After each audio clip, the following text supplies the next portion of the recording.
So you may remember me changing this flange in a previous video, which I presume was the water leak, which it wasn't. There's a pipe that comes off the back of that flange and goes down the back there onto a metal pipe. That is the culprit. So what's happened is, all this cold weather we've just had, I've took the radiator out. I knew there was no coolant in the car because every day I'm constantly pouring water in this car now, and I've been for a year since I did that job. That resolved it a little bit, then it went worse. So the problem was the pipe all along at the back going down in there. That's why I've got the car jacked up. So I've took the fans out, took the radiator out. I'm waiting for a new radiator to be dropped off, and I've ordered that pipe. This is the pipe in question, absolutely caked in oil. You can see there where it's split. You can see there where it's split. It's got this little heat shield on it. I do have the part number, but what I did is I typed in the ones I could see into Google and just written the word flange Audi, and that pipe come up, and seen the full number. I think it's 3CO121157AA. But I've ordered one from TPS, £19 something plus VAT. But in the meanwhile, I'm going to nip to my friend's scrapyard and see if he's got one there, because I need to use this car pretty soon to drop something off. There's a new pipe. The part number is 3CO121157AA, and it cost from TPS £22.79 in total. So not bad, and hopefully that'll stop the water leak now. All of the water leak, not just the radiator. That was the fault at the start, the whole problem why the car had no coolant in it anyway.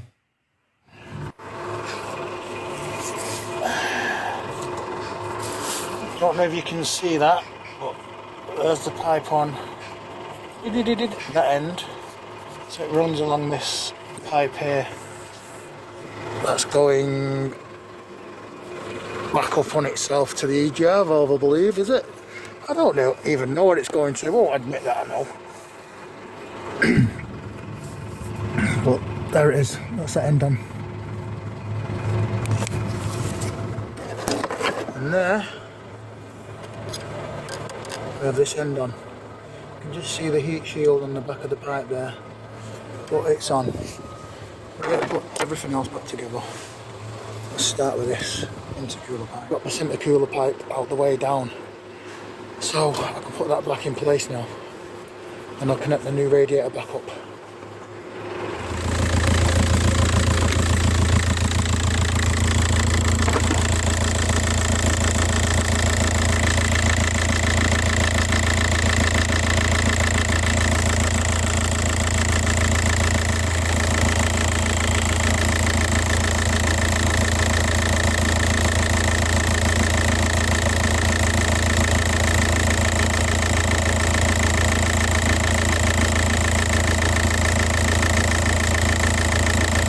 This is broke.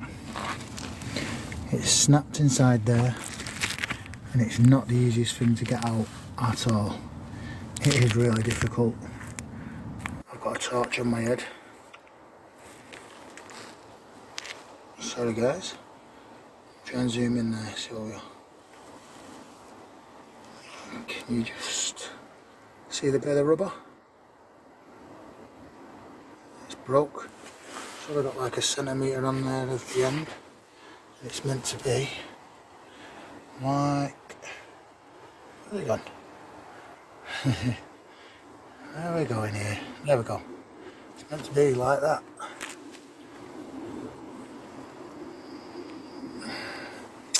It's meant to be like that, but instead it's like that.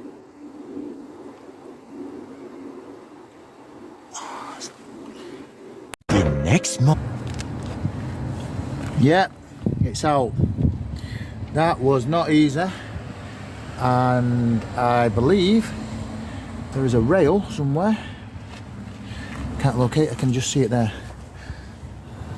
That goes all along. That's in the way. But anyway, that wasn't what was stopping it coming out. Well, it was, that was stopping it coming out, but it was, anyway, you know what happened.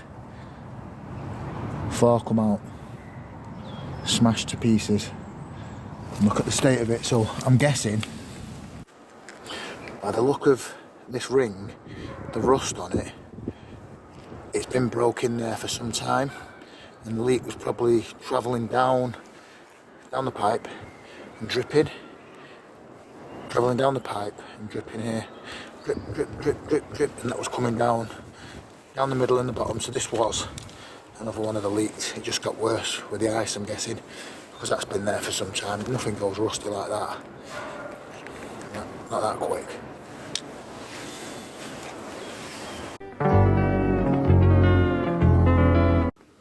Well, behind the blue bin, guess the parts arrived.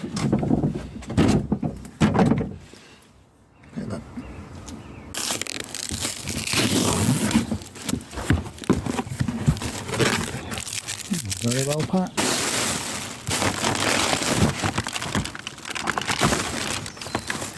There it is. Just want to check it out. It is getting dark pretty quick, but I've removed the battery tray as well as the battery so I can get easier access to this pipe. To undo the clip on a pipe down there, what I'm going to need a torch to look at. A couple of things to note what I've had to do. This bracket holding the clutch cables onto the gearbox, 1, 2, 3, 13 mils, I've had to undo them so I can move this about so it's loose. This oil pipe going from the turbo to the oil cooler housing, what the filter's in, I had to undo that. Now hopefully this pipe will go in now.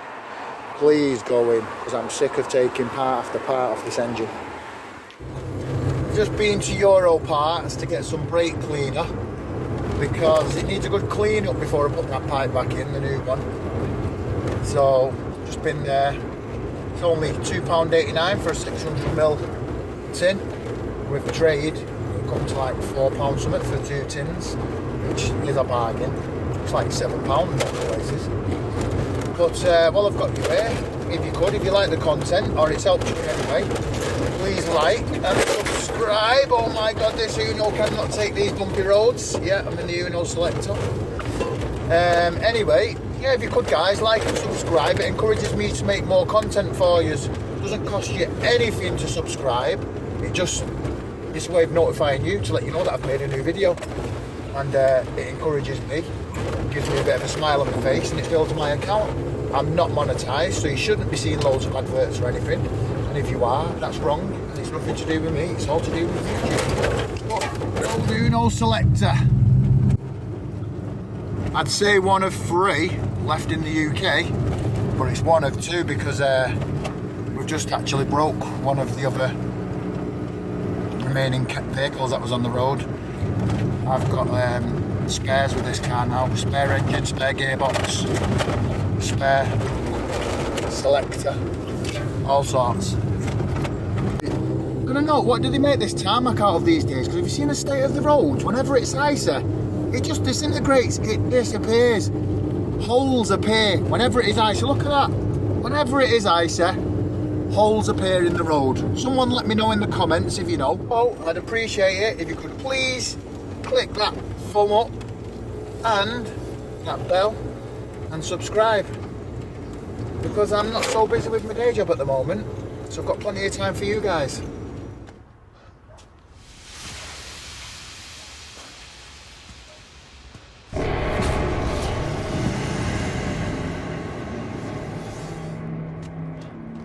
Halloween's next month, mate.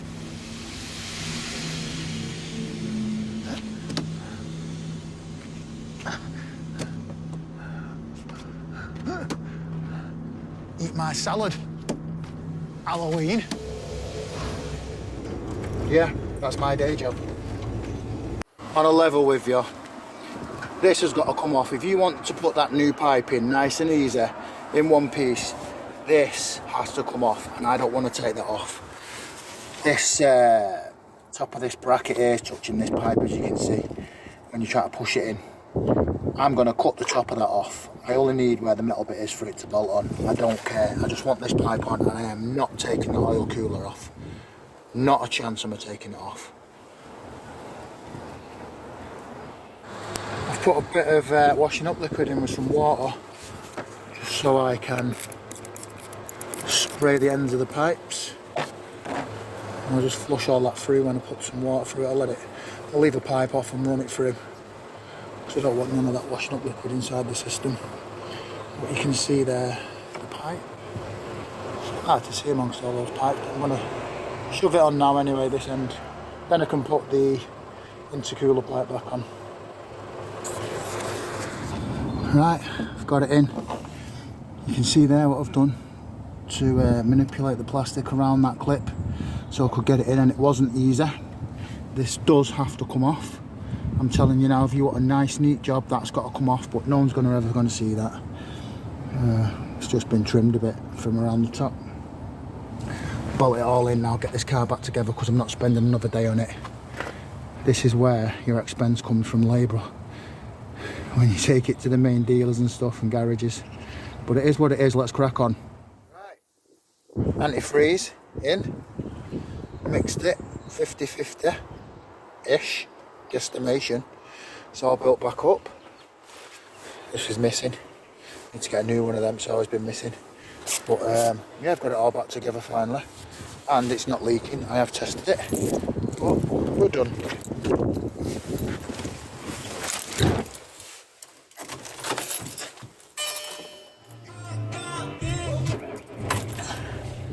And there goes the coolant.